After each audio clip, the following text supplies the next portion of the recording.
for this evening. I will be giving a short introduction, after which, of course, Mr. Mukherjee will be speaking. So good evening, friends, colleagues. Welcome to the platform of the Chhatrapati Shivaji Maharaj Vastu Sangrahalaya, Mumbai. Today's evening is a CSMVS initiative in collaboration with the Museum Society of Mumbai, the Kala Ghoda Association, the Sindhi Culture Foundation, and the Bihar Museum, Patna. We are pleased to start this new series titled Culture in Crisis, a series that has been overdue for some time in the context of our cultural lives now. There are innumerable stories of violence on culture and cultural violence that we are surrounded by. Some of it can be very obvious, like what is happening in Afghanistan today, but most of it can often be very subtle, that leaves a deep impact on our lives.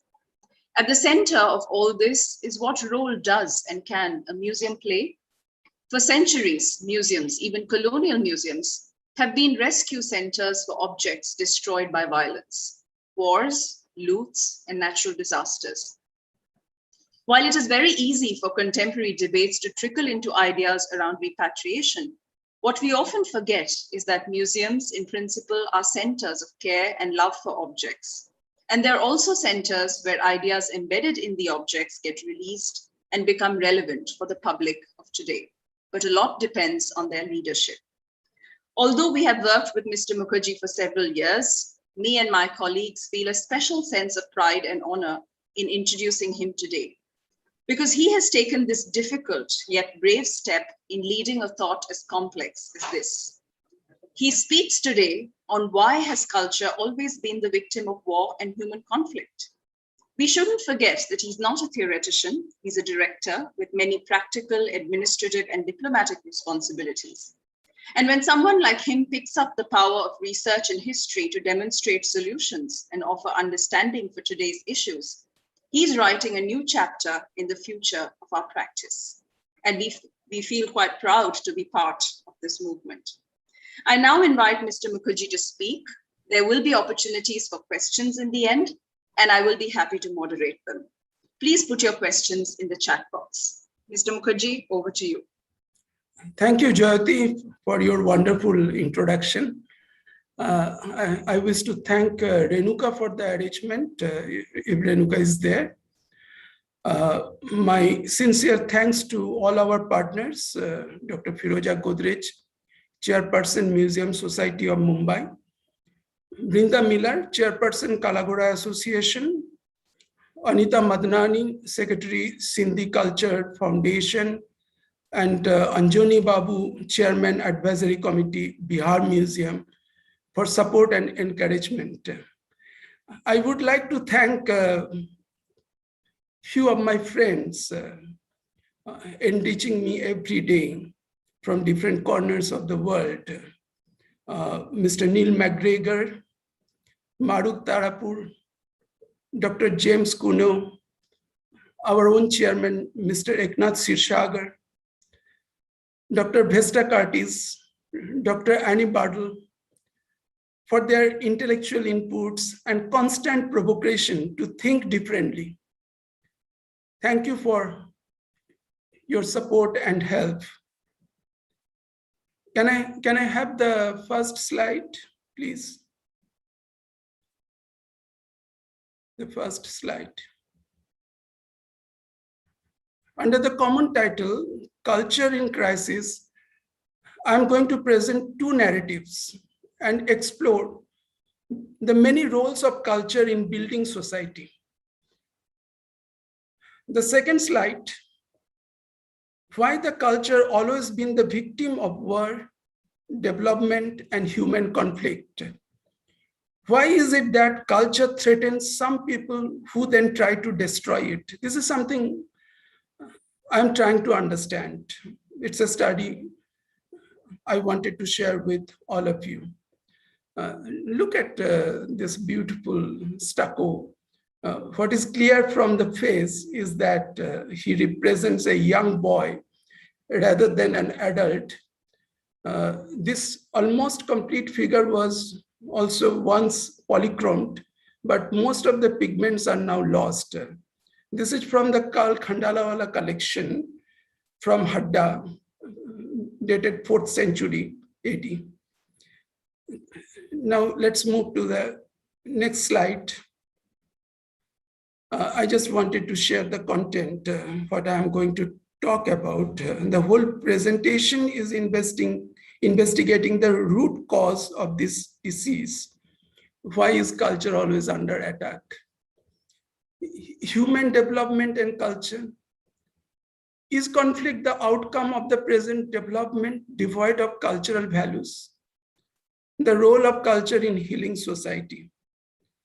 I'll be giving you the background first and then sharing observations or views of some concerned people, and finally explain the power of culture and its manifestation in healing society. Next slide, please.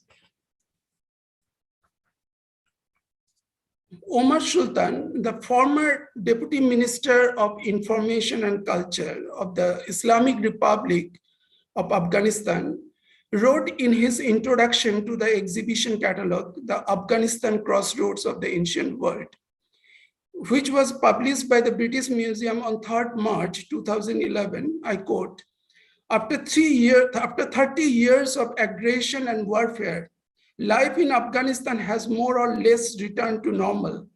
These dreadful years of war have left unfortunate effects, but we have taken great strides in our transition from culture of war to the culture of peace, fostering fraternity and cordiality and promoting the spirit of forgiveness. He wrote further about the need for preservation and protection of cultural heritage in Afghanistan. I quote, the safeguarding of all aspects of cultural heritage in my country, both tangible and intangible, including museums, monuments, archaeological sites, music, arts, and traditional crafts, is of particular significance.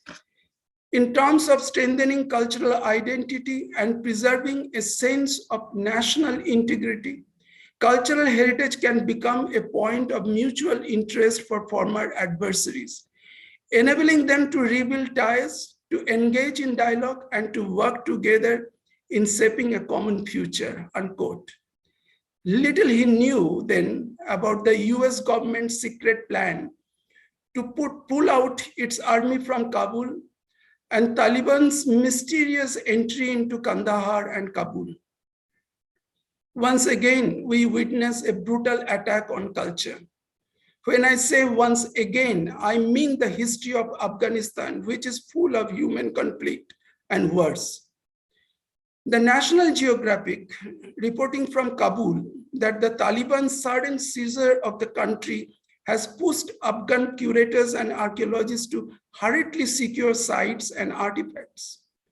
In one example, officials had hoped to transport artifacts from Herat and Kandahar for safekeeping, but were not able to do so as the Afghan government had begun to collapse.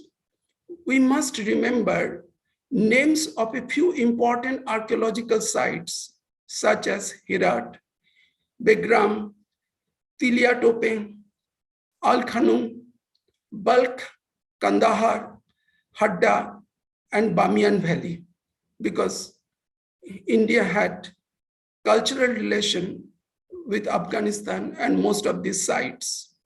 Balkh and Begram were extremely busy trade and cultural junction points on ancient Silk Route connecting Babylon, Samarkand, Afghanistan, Kashmir Valley, Tibet, Danhuang, and China. Nur Aga Noori from Afghanistan's Institute of Archaeology in Kabul told the magazine, I quote, "We did not expect this to happen so quickly," unquote. The National Museum of Afghanistan, Kabul, has expressed concern about the safety of its artifacts and called for the safeguarding of objects at risk of being looted and smuggled.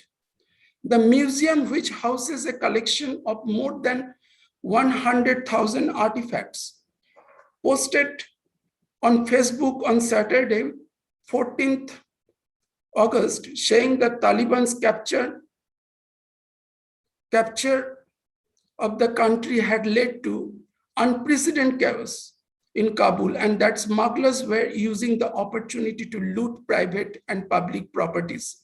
It says further, the museum stuff, artifacts, and goods are safe, but the continuation of this chaotic situation causes a huge concern about the safety of the museum's artifacts and goods for museums and employees.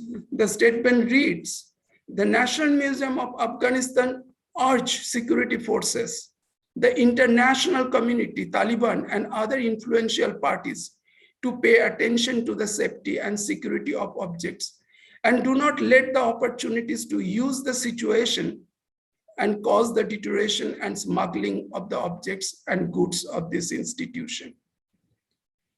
The Taliban's history of cultural destruction leaves many skeptical. Under their rule from 1996 to 2001, the group attacked and looted museums. Artistic and cultural expression were mostly banned. One of the biggest archaeological losses was the destruction of the giant Buddhas of Bamiyan. Here you have the image right in front of you, bombed by the Taliban in 2001. Cut into the cliffs of the Bamiyan Valley, the monumental statues dated back to the 6th century, considered idols by the Taliban since they don't believe in image worshipping. The works of art were destroyed in the Kabul Museum by the Islamist group in several stages. If I'm not mistaken, 2,500 antiquities were destroyed at the Kabul Museum using dynamite and anti-tank mines and rocket launchers. Yes, we are all worried about the safety of museum staff and its rich collection. Here you see how Kabul Museum, National Museum was bombed. Extremely disturbing image. We are all worried about the safety of museum staff and its rich collection, which represents almost 2,500 years human history. According to Frederick Hibbert, National Geographic Society, a rudimentary inventory to ascertain what remained in the museum was actually begun in 1996. There was no inventory before 1996. And the current and ongoing computerized inventory began in 2003. The inventory system included almost all excavated materials from Begram and other sites that had been thought lost, and fragile sculptures and frescoes from ancient sites at Bamiyan and Pundukistan. But what I hear from our friends, they could complete 85% inventory by now. We have finally established our connection with Mr. Mohammad Fahim Rahimi, Director, National Museum. I was worried about him. He's a good friend. He came to Mumbai, spent 2 days with us, and we were trying to bring Afghanistan exhibition. British Museum, they had organized at the BM. So we were thinking of bringing that same exhibition to Mumbai. So he came in connection with that. We had a good time. And I was worried about him, about his safety. So trying to contact him, and finally he responded, I am good and my colleagues are also fine so far. The museum is well safe for now, but as you said, we are also concerned about it. We have managed to protect it in the past few days, and I hope we will be able to protect it in the next coming days. Fahim thanked people of Mumbai and the CSMBA staff for wishes and prayer. Though the message is reassuring, but somewhere it leaves a big question mark. Let's understand the Kabul Museum collection and its importance. The National Museum in Kabul houses various items from Buddhist, Persian, and Islamic dynasties, reflecting Afghanistan's history as a crossroads for a number of civilizations. Over the years, it has endured lootings and damage of its collection. Neil MacGregor quotes medieval local physician Abu Ubaid al-Jujani, 9801037, that is the date of al-Jujani. In his forward note for the exhibition catalog, Afghanistan Crossroads of the Ancient World, I quote, and this is important for all of us to understand the wealth of Afghanistan, and particularly the National Museum, Kabul. The rulers of Afghanistan have been famous and celebrated upon all occasions from the most remote ages for the grandeur of their station, the abundance of their riches, the vastness of their treasures, the number of their mines and their buried wealth. The trace of country has also been famed and celebrated to the utmost parts of the countries of the world for its mines of gold, silver, rubies, and crystal, garnets, and other precious things, unquote. Neil described this phenomenon as Afghanistan in antiquity was a cultural magnet, attracting wealth and influence from across the known world, unquote. Let's see some photos of Kabul Museum collection. Then we discuss about the many roles of culture and understand the need for collective action for preservation of our common cultural heritage. Here you see the beautiful ivory from Begram, 1st century AD. And you could see, Indo-Roman influence so distinct, and they're so beautiful. You feel like looking at them. And all three standing on Makara. And earlier it was identified, as Ganga. But there is a debate going on. Can we see the next? Again from Begram, painted wicker.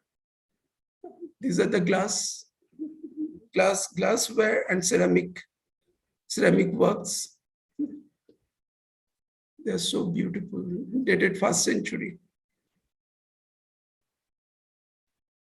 Let's go to Tiliatope gold collection. And Tiliatope was known for gold collection, gold hoard. They have tons of gold antiquities from Tiliatope. At the moment, this collection is safe in Kabul Museum. The title of today's presentation is a common question that we wanted to address for a long. Many of us could not understand why culture and cultural evidences of our past and present be so intimidating to others who holds the gun and occupies the seats of power, and surprisingly also to those adversaries of power. What is in it that some people always feel threatened and try to distort and destroy? I could not understand. What is there that people in power holding guns, they feel threatened and try to destroy?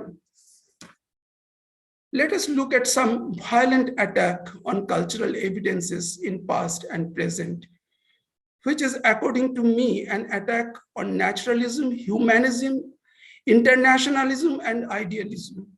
How do we tell people that heritage is not only bricks and stones, but our identity? And destroying heritage means destroying the social fabric of societies.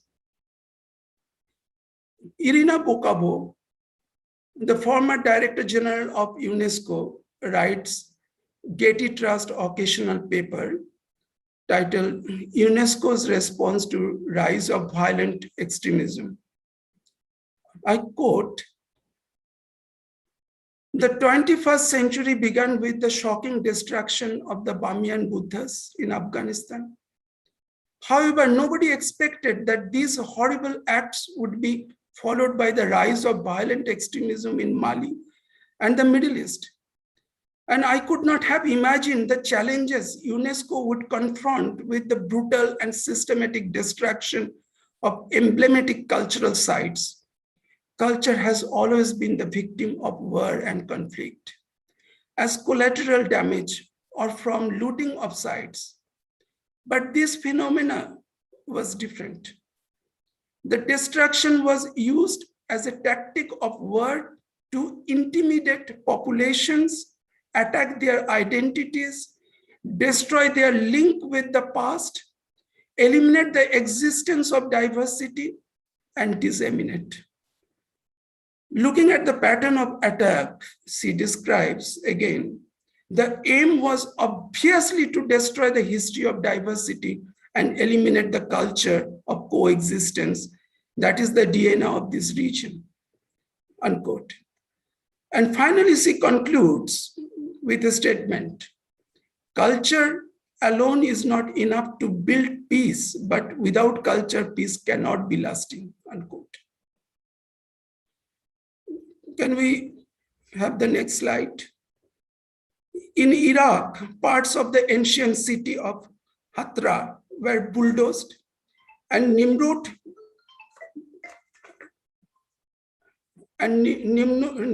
was bombed. In Syria, next, all 6 of the country's World Heritage Sites have been severely damaged by fighting, including the old cities of Aleppo and Damascus. Al-Madina Square in Aleppo, the world's largest covered historic market, look at it, so beautiful, was burnt. In 2015, the Arch of Triumph of the Temple of Bel in the ancient Syrian city of Palmyra, can we see that, were blown up by explosives. This is just to show, how it looked before bombing. Then on August 18th of that year, extremists of the Islamic State of Iraq and ISIL, also known as ISIS publicly, beheaded Dr. Khalid-e-Assad, the renowned guardian of the city who had helped evacuate Palmyra Museum collection prior to the city's seizure. The Art newspaper, dated 26th August 2021, this is the latest incidents. Thanks to our friend Dr. Vesta Curtis sharing this information with us, reports how a spectacular group of decorated bricks dating from around 700 BC, looted from an Iranian archaeological site, has now been recovered from a bonded warehouse in Switzerland. These large painted bricks, about 51 in numbers, reveal a strong Assyrian influence, such as the winged-headed bull, have recently been returned to Tehran. Just look at them, they're so beautiful. You just feel like looking at. Besides war, theft, natural disaster, illicit trade, climate change, trade and terrorism, we see one invisible threat directly coming from the development sector. Here are a few examples how Britishers destroyed some of the important archaeological sites in early 20th century. Can we have the slide, please?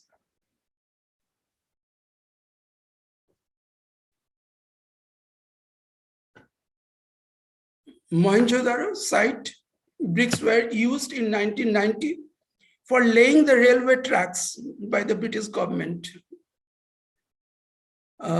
Nothing has changed. The tradition is being continued. The next slide. I'll be talking about this archaeological site, Kaju-daro Buddha Stupa, on 15th.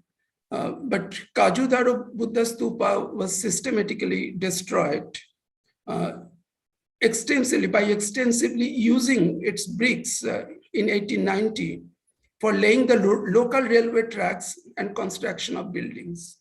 Just sharing some facts with you. Next. So nothing has changed. The tradition is being continued. urban planning, senseless urban planning. You could see, this is the Vishnu temple, 19th century Vishnu temple in Pune. On 17th April 2013, the Hindu newspaper writes, I quote, in the clause of development, rapid urbanization and development has exerted immense pressure on the monuments, which are tangible repositories of culture. It says further, I quote, on the International Day for Monuments and Sites, as the Archaeological Survey of India holds nationwide celebrations, the Comptroller, that is the CAG, and Auditor General of India is ready with a performance audit report that says 81 protected monuments are missing in the country. 81 protected monuments are missing in the country. This is the CAG report. Needless to say, the rise of violent extremism, conflict, hatred, and greed for power directly or indirectly increase considerable community and generational tension, even in peace and prosperity. It has been observed by many that most of these disturbing elements or inhuman activities are actually the result of 20th and 21st century's senseless urbanization plan, unplanned and unjust economic growth, and the pattern of social and structural development devoid of culture. It is true, even today, that the contemporary development theory in West and East does not consider culture as bonding agent or an essential component in their overall development. This is very much evident when we look at budgetary allocation of some countries for culture and humanities. The investment is so little that one has to search the figure with the magnifying glass, even in India. The question we often forget to address at the end, whose development is this? If I understand correctly, that all developmental efforts of all governments are actually meant for human development and enrichment, then why we separate culture from the development? It has been tested again and again that human development cannot be achieved devoid of culture. And this human development is woven into the fabric of our contemporary communities and day-to-day lives, manifested in language, performance, art, traditions, and other intangible representations of our existence. They inject sense, sensibility, and outstanding universal values in our mind. How can you eliminate these values from the theory of development? Professor Amartya Sen describes this phenomena in different language in his book, The Idea of Justice. I quote, this is evident in our day-to-day life, with inequalities of subjugations from which we may suffer and which we have good reasons to resent. But it also applies to more widespread diagnosis of injustice in the wider world in which we live, unquote. We do not know the root cause of the present problem, but one thing is very clear, that the level of indifference of our policymakers and their deliberate attempt of undervaluing the power of culture has brought innumerable misery in this world.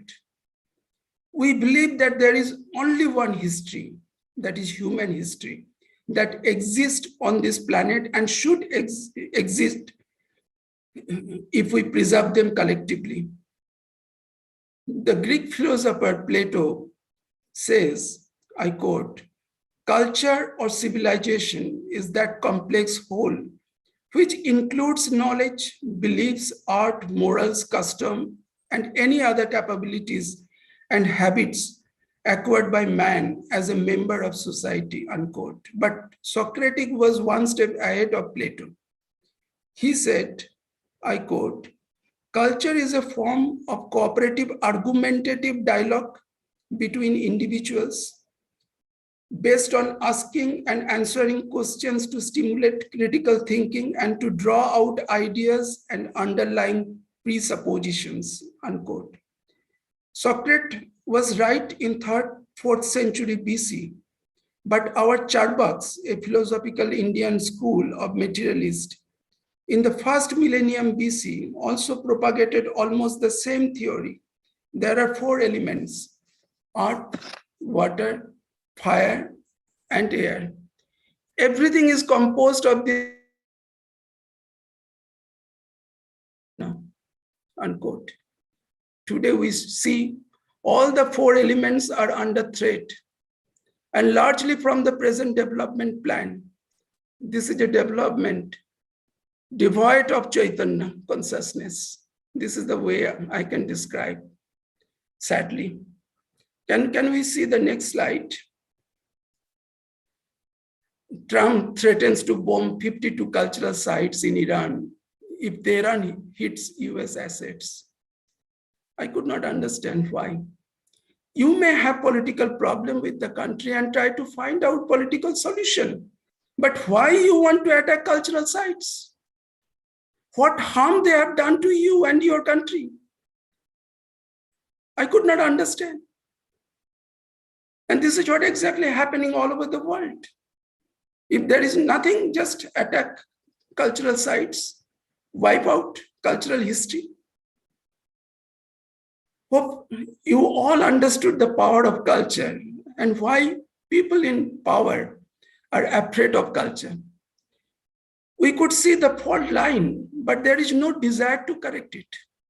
Hence, all negative elements are getting energized in our societies. Culture is a healing tool. It brings peace and stability. Dr. Radhakrishnan, the first president of India, interprets culture in Indian context.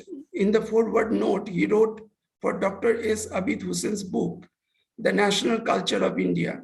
I quote, India's cultural history of several thousand years shows that the subtle but strong thread of unity which runs through the infinite multiplicity of our life was not woven by stress or pressure of power groups, but the vision of seers, the vigil of saints, the speculations of philosophy, and the imagination of poets and artists, and that these are the only means which can be used to make this national unity wider, stronger, and more lasting.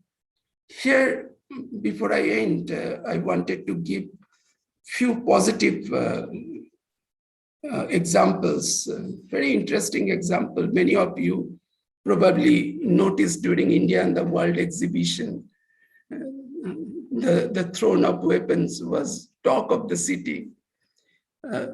So here is, here is a surprisingly strange installation, throne of weapons by a Mozambique artist, Kester, sending a powerful message in the wake of war.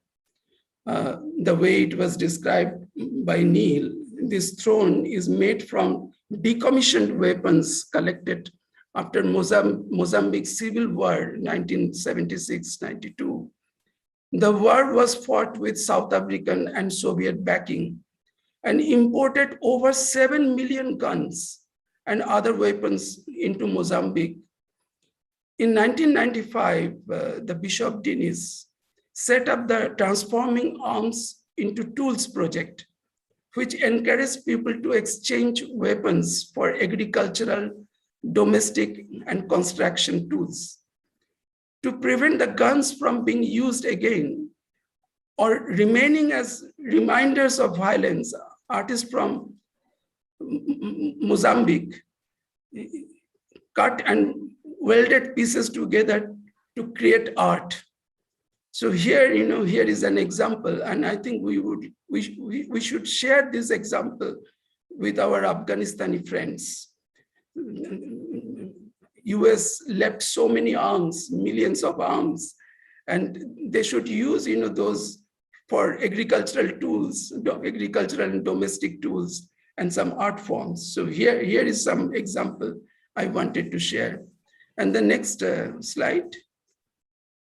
And this is another example, very positive example, community participation. The building is a little over 100 years, not supported by the government, but community coming around and supporting the institute, supporting the museum and the building. So building is under renovation, hoping against hope. When we reopen, probably you get to see your museum, restored museum. At this moment of time, when the world is shattered with the fatal diseases and tired of uncertainties, we witness the sudden increase of violence and hatred in different parts of the world. We could see a systematic attack on our cultural heritage and the basic fundamental values, that is peace, unity, and non-violence, by those who reject the principle of universalism and humanism and destabilize our deep sense of community or unity, and also harms our natural surrounding immensely. I strongly believe that the power of culture can change the world. This power is embedded in our monuments, arts, religions, historical sites, languages, literature, traditions, and landscapes. It unites people, countries, religions, and politicians. It works as a healing tool in our broken societies. It helps eradicate those evil elements from our community and transform inhuman into human. And it helps us to create a safe planet for everyone, where we learn to accept human diversity and respect outstanding universal values.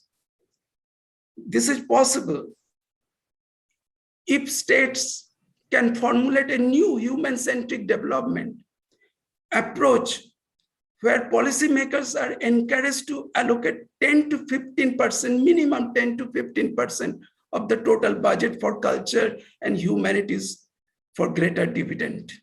Thank you. Thank you very much, Mr. Mukherjee, for taking us on that disturbing but important world tour. If anyone has any questions, you can now start placing them in the chat box.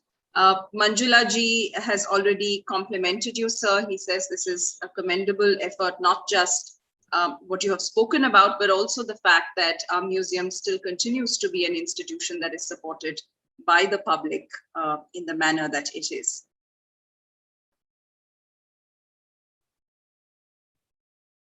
If there are questions that people have, you can put them in the chat box or the Q&A box. More congratulations coming in for you to raise this issue at this very, very poignant juncture.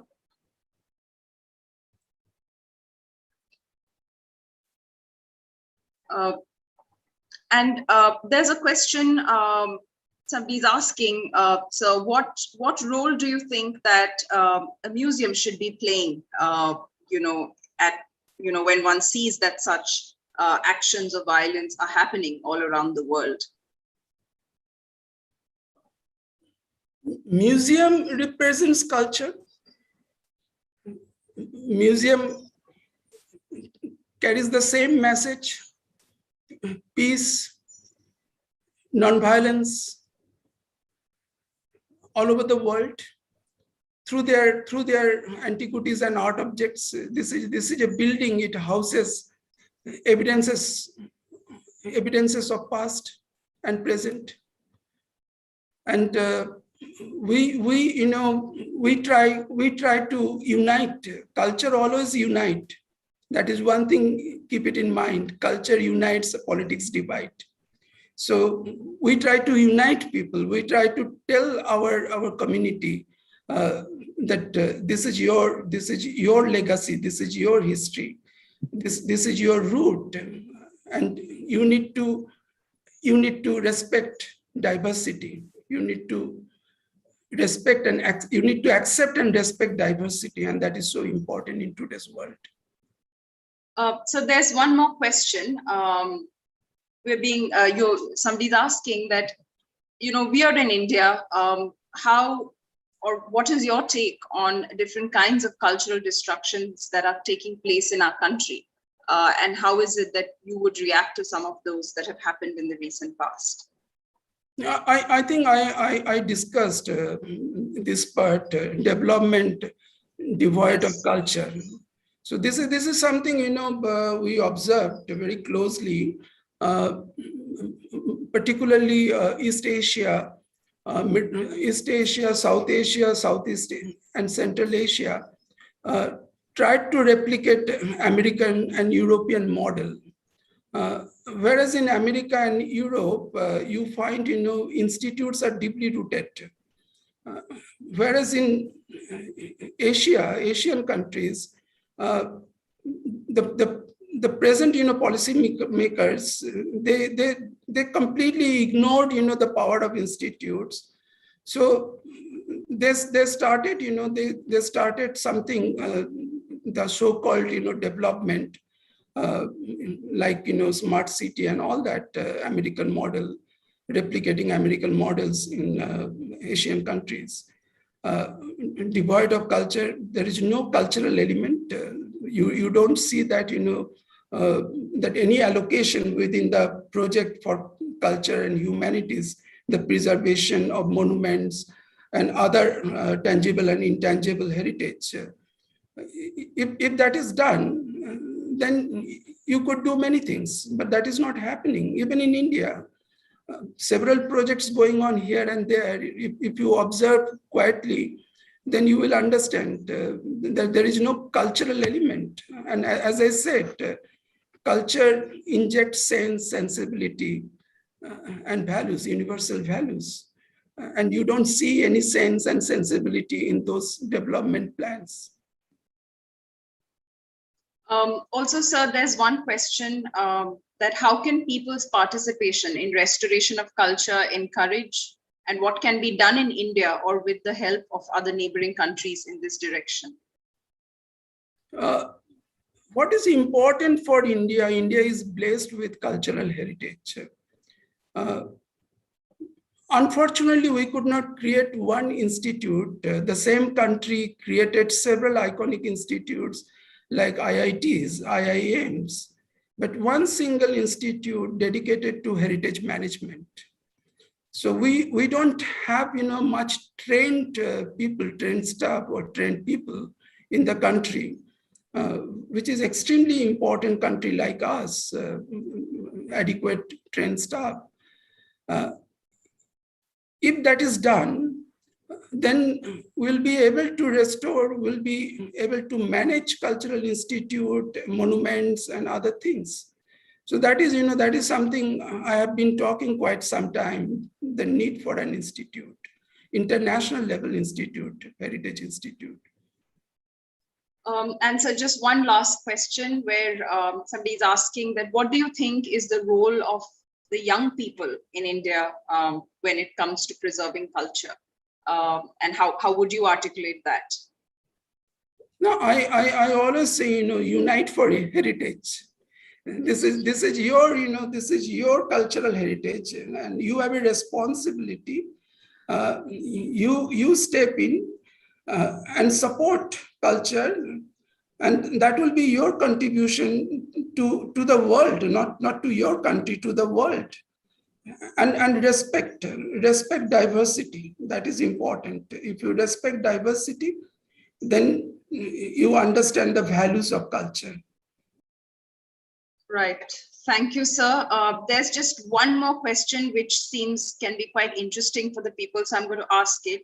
If you're aware of any international museum communities that are planning anything for preserving the exhibits in the museums of Afghanistan, are you aware of any such initiatives that might be coming up yet? Well, there is some French agency working for the Kabul Museum. And I'm aware about their activities. They are really doing wonderful work. And the National Geographic, they have a project for the Kabul Museum inventory. As I said in my presentation, before 1996, there was no inventory. So most of the antiquities and art object smuggled out from Afghanistan or looted before 1996. And they started inventory system in 1996 with the support of National Geographic and the French agency. So today, at least, I'm quite happy that they could complete 85 to 90% documentation. Right. Thank you. Thank you so much, Mr. Mukherjee. I know we are slightly running out of time. Everybody has a busy schedule. There are still one or two questions which are unanswered, but as I can see that not only in today's lecture, but in the future series that you will hear from us, some of these issues and questions will get answered. So I do sort of request your patience, because some of the questions that you've asked will find very detailed answers to them in some of our future sessions. Before we close, I just want to announce that the next lecture in this series is scheduled for the 15th of September, when Mr. Mukherjee speaks on the discovery, destruction, and the virtual reconstruction of the Kahujodharo Buddha Stupa in Afghanistan. So he will present collections from our museum and how he's done his research on this particular collection and how that's being presented for the public today with his research. With that, we end today's session. I want to thank everybody who joined in.